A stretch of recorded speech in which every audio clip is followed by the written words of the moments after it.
Hello guys, hello Taurus, welcome dito sa ating channel. Kapalaran 888, welcome guys. Alamin natin Taurus kung anong messages, vibration, energy para sa inyo. Ito ay weekly tarot reading guys, so I hope na makuha mo yung energy. Wow!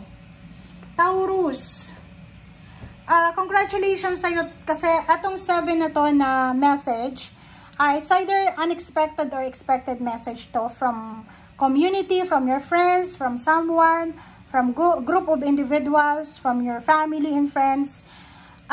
Good news siya. Okay, so this week from March 17 until 23, sinasabi ng barahan ito na posibleng makatanggap ka ng tawag, ng message, ng email, ng chat na pwedeng magdala sa'yo ng good news. Okay? It's either invitation, invitation from someone, or invitation from politiko, or from the government, or pwedeng invitation from your relatives and friends, may kakasal, graduation, ano ba, Thanksgiving, or anything na magse-celebrate.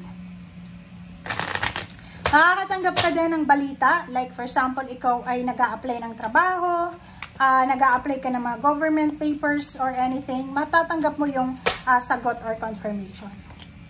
Okay, 7 deadly sins. Nako! This week, sinasabi sa'yo ng baraha Taurus na maraming Taurus dito na nakaranas ng panlalait, panluloko, pagnanakaw, or lahat ng negative, lahat ng deadly sins, lahat ng kasalanan. So, maraming tao yung pwedeng gumawa sa'yo ng masama, ang posibleng naandyan sa isip mo. Okay? Nandito si Archangel Raphael sa'yo sa linggong ito para bigyan ka ng healing, pagpapatawad sa iyong kapwa, bibigyan ka ng healing sa iyong puso, sa mind, body, and spirit. So, sinasabi ng bara sa'yo dito, doon sa mga Taurus na ang dami-dami yung grudges sa buhay. Marami kayong grudges marami kayong mga hinanakit sa buhay. This week ay posibleng marirealize mo na useless na yung pagtatanim ng galit. Okay, kailangan nang i-release, kailangan nang i-let go kung ano mang galit ito.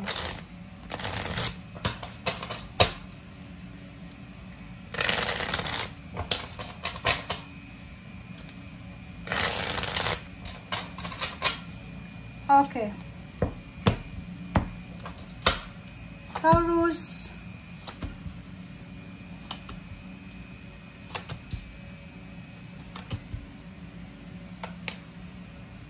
Okay guys, I hope na pantay-pantay siya. Okay, so first 2, 4, 6 cards. So third deck natin.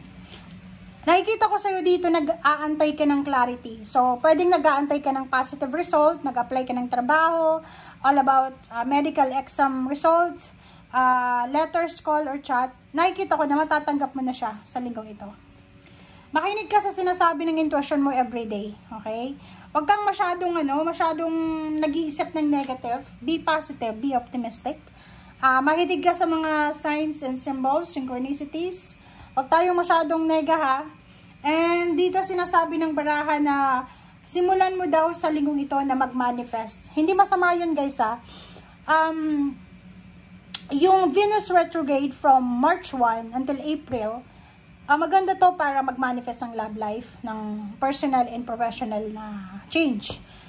Yung Mercury retrograde naman, parang yung iba sa inyo pwedeng makaramdam kayo ng delays, but hindi yun rason para hindi ka mag-manifest, diba? So kung may pagkakataon ka para maghangad ng gusto mo, gawin mo, okay? So dito naman sa The Chariot, sinasabi ng Chariot card na to na may posibleng bibili ng sasakyan, magta-travel, may magbebenta ng sasakyan, merong magre-relocate, or kung halimbawa may hinihintay ka, progress to, lalo doon sa mga may mga health issues, kasi nga may healing dito from Archangel Raphael.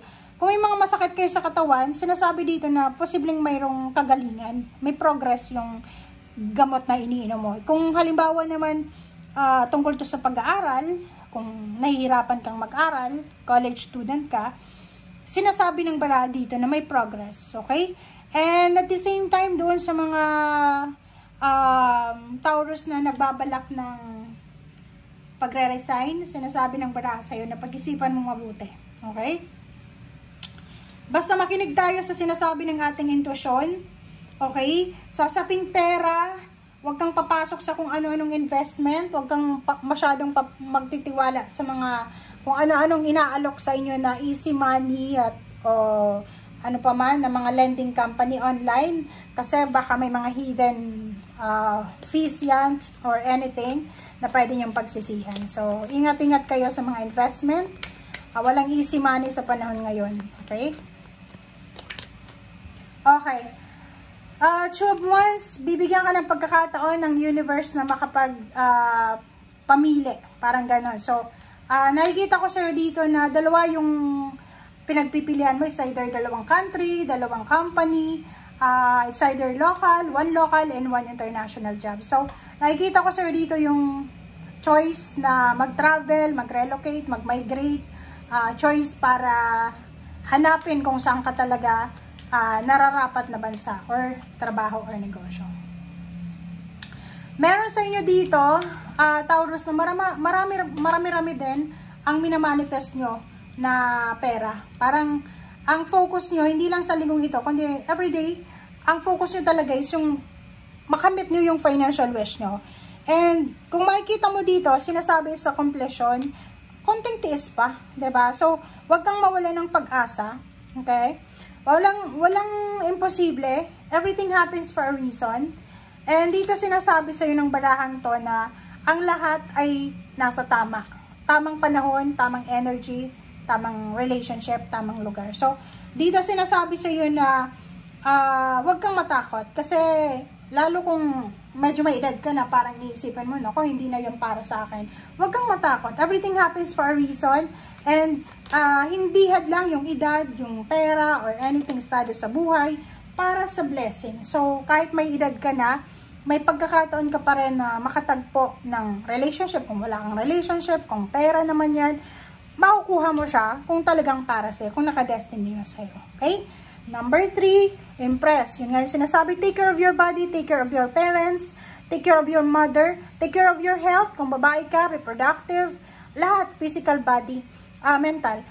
Nakikita ko na isang selebrasyon ang magaganap, isa family celebration para sa new beginnings. Pwedeng may mga rason kayo, okay, it's a family, tradition, reunion, celebration, birthday celebration, wedding anniversaries, or death anniversaries ng loved ones. So, maraming rason dito para mag-celebrate kayo. Okay? So, thank you guys for watching and see you again. Bye!